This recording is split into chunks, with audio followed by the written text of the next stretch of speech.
আপনি কি একজন বুদ্ধিমান ব্যক্তি?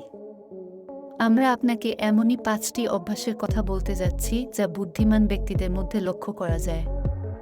সবার বুদ্ধিমত্তা একরকম হয় না। কিছু মানুষকে বুদ্ধিমান, কাউকে সাধারণ, আবার কাউকে প্রতিবন্ধী বলা হয়।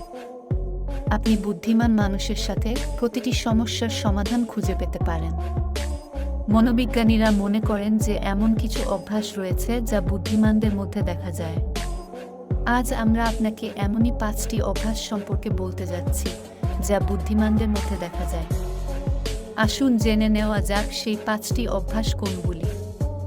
১. বাহাতি মানুষ। আপনি নিশ্চয়ই অনেকবার শুনেছেন যে বাহাতিরা খুব মেধাবী এবং বুদ্ধিমান হয়।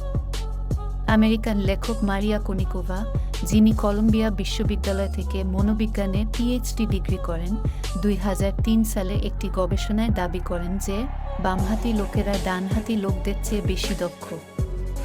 ২. আপনি ছোট ছোট বিষয় নিয়ে বিরক্ত হন। ব্যক্তিগত পার্থক্যের উপর ২০১৫ সালের একটি গবেষণা অনুসারে যারা অনেক বেশি চিন্তা করেন তারা বেশি বুদ্ধিমান হন। ৩. আপনার রসবোধ ভালো। নিউ মেক্সিকো বিশ্ববিদ্যালয় দ্বারা ২০১০ সালে একটি গবেষণা করা হয়। এই গবেষণার মাধ্যমে গবেষকরা দেখেছেন যে হাসাহাসি বুদ্ধিমত্তাকে প্রভাবিত করে এবং আপনার মস্তিষ্কের ব্যায়াম হয়। ৪. আপনি যদি আপনার কাজের পাশাপাশি অন্যের কাজ জানতে আগ্রহী হন তবে আপনাকে বুদ্ধিমান বলা হবে। মনোবিজ্ঞানী টমাস ক্যামরোক্রেমোজিকের মতে অন্যদের সম্পর্কে জানতে আগ্রহী ব্যক্তিরা বুদ্ধিমান শ্রেণীর মধ্যে পড়ে।